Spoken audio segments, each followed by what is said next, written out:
अस्सलामुअलैकुम। आप सबको मेरी तरफ से आई होप आप सब ठीक होंगे, अच्छे से होंगे। तो जैसा आप देख रहे हैं, आज का हमारा टॉपिक है जर्नल एंट्रीज। इससे पहले हमने 3 लेक्चर्स पढ़े हैं जो कि अकाउंट्स और बुक कीपिंग के बेसिक्स पे बेस्ड हैं। तो जिनने अभी तक वो वीडियोस नहीं देखे हैं, आपको वीडियोस की लिंक डिस्क्रिप्शन में मिल जाएगी, पहले आप वो देख लें, ठीक है। तो चलिए हम स्टार्ट करते हैं। इससे पहले आप थोड़ा सा रिवाइज कर लें कि कल हमने क्या पढ़ा था। कल हमने पढ़ा था रियल अकाउंट, अकाउंट्स की types, real account, personal account और नॉमिनल अकाउंट के बारे में। रियल अकाउंट हमारा वो वाला अकाउंट होता है जहाँ पे आप टेंजिबल और इंटेंजिबल एसेट्स के रिलेटेड ट्रांजैक्शंस को क्या करते हो, रिकॉर्ड करते हो।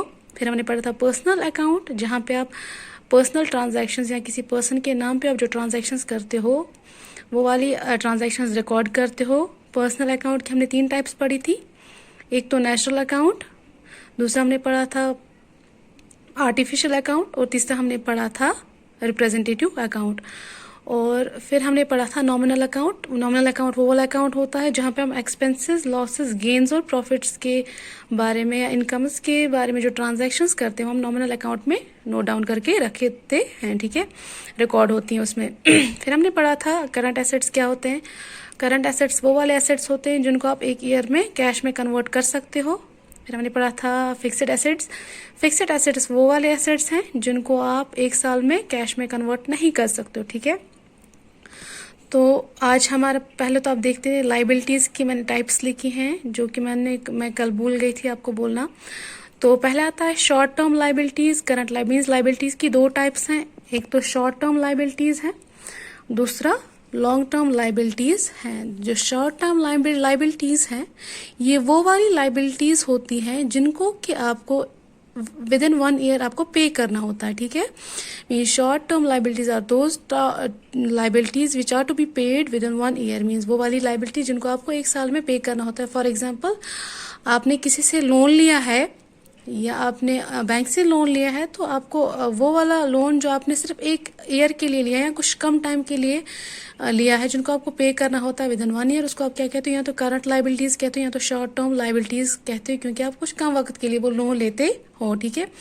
फिर आता है लॉन्ग टर्म लाइबिलिटीज। ये वो वाली लाइबिलिटीज होती हैं जो कि आपको पे करनी होती है 1 साल के बाद, मीन्स लॉन्ग टर्म के बाद। आपको फॉर एग्जांपल आप कभी बैंक से लोन लेते हो तो मीन्स आप 2 साल के या 3 साल के बाद मीन्स आप उसको क्या करते हो, पे करते हो। या किसी से भी आप जो सर्विस या तो आपको कोई सर्विस प्रोवाइड करनी होती है या तो कैश देना होता है 1 साल के बाद, उसको आप क्या कहते हो, लॉन्ग टर्म लाइबिलिटीज कहते हो। इसकी हमने कल टाइप्स भी पढ़ी थी लाइबिलिटीज की। एक था मीन्स लाइबिलिटीज को आप 2 टाइप से, एक तो आप कैश में भी दे सकते हो और सर्विस में भी दे सकते हो। ये नहीं कि आप सिर्फ कैश में ही लाइबिलिटीज को पे कर सकते हो, आप कभी कभार क्या होता है कि आप कभी सर्विस भी दे देते हो। तो ये रही लाइबिलिटीज की टाइप, शॉर्ट टर्म लाइबिलिटीज और long term liabilities. I hope आपको क्लियर हो गया होगा कि लाइबिलिटीज होती क्या और उनकी टाइप्स क्या हैं। तो आते हैं हम अपने मेन टॉपिक जो कि है जर्नल एंट्रीज। तो जर्नल एंट्रीज, ये हमारा जर्नल बुक का क्या है, फॉर्मेट है। मैंने आपको कहा था पहले लेक्चर में कि पहला जो स्टेप है हमारा आइडेंटिफिकेशन का, फिर आप उसके बाद मेजर करते हो, जो तीसरा स्टेप है रिकॉर्ड करते हो। और वो रिकॉर्डिंग कहाँ पे होती है, पूरी रिकॉर्डिंग्स पहले स्टेज पे होती है जर्नल पे, और ये वही उसी बुक का क्या है, फॉर्मेट है। तो पहले उस पे ऐसे आपको, अगर आपने वो बुक देखी होगी तो आपको पता होगा ऐसा फॉर्मेट दिया होता है उस बुक पे, और आपको ट्रांजेक्शन रिकॉर्ड करनी होती है। एक तो डेट है, दूसरा पर्टिकुलर्स, तीसरा ledger folio number. Ledger folio number वो वाली जो लेजर बुक, इसके बाद जो आप जिस बुक पे आप ट्रांसफर करते हो क्लासिफाई करके इन सब चीज़ों के रिकॉर्डिंग्स को, उसी का नंबर दिया जाता है यहाँ पे। और ये हमारे पास है डेबिट साइड, दूसरा हमारे पास है क्रेडिट साइड, ठीक है। तो ये हमारे पास पर्टिकुलर्स हैं।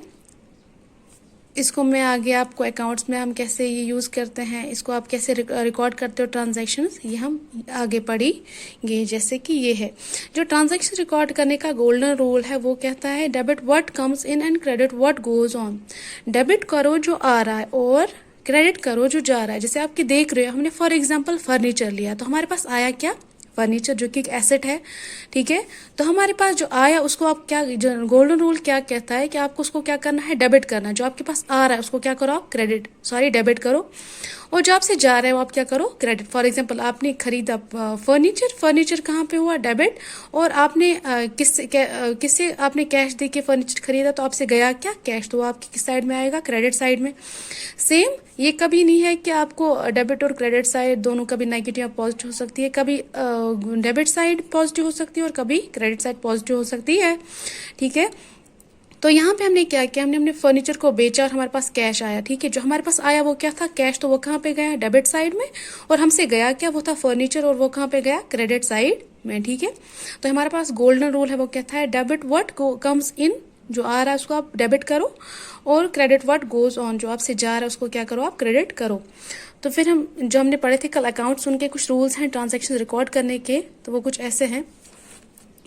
रियल अकाउंट का जो रूल है वो कहता है, rule says debit what comes in, credit what goes on. ये इसी का जो आपने पढ़ा गोल्डन रूल, ये रियल अकाउंट का रूल है, जो कि गोल्डन रूल भी माना जाता है। यही अकाउंट क्या कहता है कि डेबिट करो जो आ रहा है और क्रेडिट करो जो जा रहा है। For example purchase machinery for cash, आपने मशीन्स ली, ये रियल अकाउंट है, ठीक है। जब रियल अकाउंट की में हम कौन से ट्रांजैक्शंस रिकॉर्ड करते हैं, जो कि टेंजिबल और इनटेंजिबल एसेट से रिलेटेड होते हैं। हमारे पास मशीनरी जो है वो क्या है, टेंजिबल एसेट है, तो ये हमारे पास कौन सा अकाउंट आ गया, रियल अकाउंट। और कैश भी हमारे पास रियल अकाउंट है, ठीक है, ये भी हमारे पास एसेट है, तो हमसे क्या गया, कैश। तो हमने ये एक एग्जाम्पल है। तो जर्नल पे आप कैसे रिकॉर्ड करोगे, पहला तो डेट कॉलम, दूसरा पर्टिकुलर। हमने लिया क्या, मशीनरी, ठीक है। तो मशीनरी कहाँ पे जाएगी, डेबिट साइड में। हमने हमारे पास मशीनरी आई, ठीक है, तो गया क्या हमारे से, कैश, तो वो कहाँ से आएगा, क्रेडिट साइड में।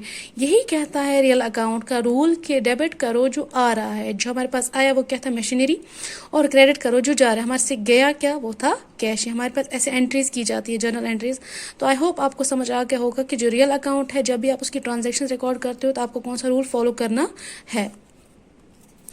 फिर हम आते हैं पर्सनल अकाउंट पे।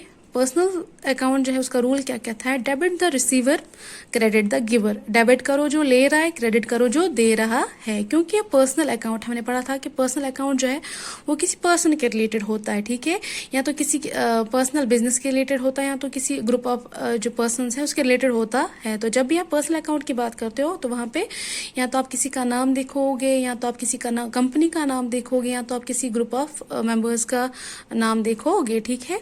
तो हम इसमें ट्रांजेक्शन कैसे रिकॉर्ड करते हैं, हम डेबिट करते हैं रिसीवर को, जो रिसीव कर रहा है उसको आप क्या कर रहे हो, डेबिट, और जो दे रहा है उसको आप क्या करते हो, क्रेडिट। फॉर एग्जाम्पल यहाँ पे आप देखते हो, राम टू पे राम बाय चेक, हमने राम को पे किया। ये हम राम क्या है, हमारे पास पर्सनल अकाउंट, ये किसी का नाम है, ठीक है। हमने राम को दिया, तो लिया किसने, राम ने, तो वो कहाँ पे जाएगा, डेबिट द रिसीवर। तो इसको क्या, इसने रिसीव किया, वो कितना आया, 1000। और क्रेडिट, बैंक से क्रेडिट हुआ तो हमें किस साइड जाएगा, क्रेडिट, वो कहाँ से जाएगा, बैंक से, ठीक है। जो राम है वो भी पर्सनल अकाउंट है, और जो चेक है ना, क्योंकि आप किसी को चेक दे रहे हो तो पर्सनली दे रहे हो ना, ठीक है, तो वो कहाँ पे आएगा, चेक भी हमारे पास क्या है, पर्सनल अकाउंट का ट्रांजेक्शंस जब भी आप देते हो तो थ्रू तो बैंक होता है, लेकिन चेक भी किस में आता है, पर्सनल अकाउंट में आता है, ठीक है। तो हमने देख लिया कि पर्सनल अकाउंट जो है वो क्या कहता है कि डेबिट द रिसीवर, जो रिसीवर है उसको आप क्या करो, डेबिट करो, और क्रेडिट करो गिवर को, जो डेबिट करो रिसीवर को जो ले रहा है, और क्रेडिट करो गिवर को जो कि दे रहा है।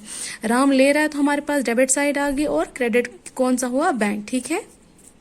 तो ये तो हुआ रूल किसका, पर्सनल अकाउंट का। जब भी आप पर्सनल अकाउंट की ट्रांजैक्शंस रिकॉर्ड करोगे तो आपको आई थिंक याद रहेगा कि फॉर्मेट कैसा है। अगर आप जब आप जर्नल बुक देखोगे तो आई होप आपको वहां पे ट्रांजैक्शंस रिकॉर्ड करनी आएंगी, और आपको पता होगा कि कैसे किया जाता है। फिर हम आते हैं, जो हमारे लास्ट जो अकाउंट है वो है नॉमिनल अकाउंट। ये क्या कहता है, debit all expenses and losses, credit all incomes and gains. ये कहता है कि आपको जो एक्सपेंसेस देने हैं या लॉसेस हैं उनको कहाँ पे आपको नोट रिकॉर्ड करना है, ट्रांजैक्शंस को क्रेडिट साइड में, सॉरी डेबिट साइड में, और इनकम्स और गेन्स को कहाँ पे आपको रिकॉर्ड करना है, क्रेडिट साइड में। Means debit all expenses and loss, ये रूल है नॉमिनल अकाउंट का कि debit all expenses and losses, loss और एक्सपेंसेस को डेबिट करो, credit all incomes and gain, जो भी इनकम या गेन हो रही है उसको क्या करो, क्रेडिट करो।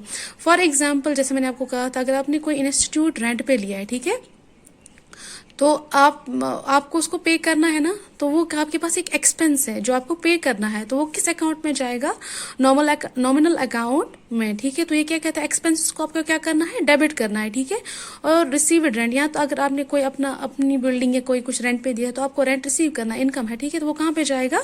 क्रेडिट साइड में। इसका फॉर्मेट है, फॉर एग्जाम्पल पेड रेंट 2000, तो हमने पे किया रेंट, ठीक है, रेंट पेड, ठीक है। पर्टिकुलर्स आ गया, रेंट हमने हमारे कहाँ पे जाएगा? क्रेडिट साइड में। मीन्स हमारे पास एक्सपेंस है जो हम दे रहे हैं, ठीक है, ये कहाँ पे जाएगा? डेबिट साइड में। टू कैश, हम कैश दे रहे हैं तो वो कहाँ पे जाएगा?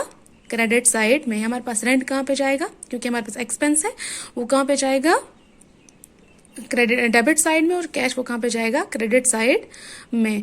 तो आई होप आपको अच्छी तरीके से समझ आया होगा कि रूल्स क्या क्या हैं रियल अकाउंट के लिए। जनरल का जो है एंट्रीज, हम कैसे एंट्रीज या ट्रांजैक्शंस रिकॉर्ड करते हैं, इनका फॉर्मेट क्या है। आज हमने पढ़ा रियल अकाउंट, नॉमिनल अकाउंट और पर्सनल अकाउंट में जो फॉर्मेट है, एंट्रीज है जनरल बुक में, हम कैसे ट्रांजैक्शंस को रिकॉर्ड करते हैं, इनके रूल्स पढ़े हैं। तो आई होप आपको समझ आ गया कि ये कैसे हम रिकॉर्ड करते हैं। अगर आपको समझ आया तो प्लीज़ लाइक, शेयर और सब्सक्राइब करना ना भूलें। जो हमारे इस चैनल पर नए हैं तो प्लीज़ शेयर करना ना भूलें। तो कल के टॉपिक पे हम थोड़े एमसीक्यूज करेंगे जो कि बेस्ड होंगे हमारे इंट्रोडक्शन जो है अकाउंटेंसी बुक कीपिंग पे, और जो हमने पढ़ा आज तक उस पर बेस्ड होंगे। तो आप वो वीडियो देखना ना भूलें। शुक्रिया आपका बहुत बहुत ये वीडियो देखने के लिए।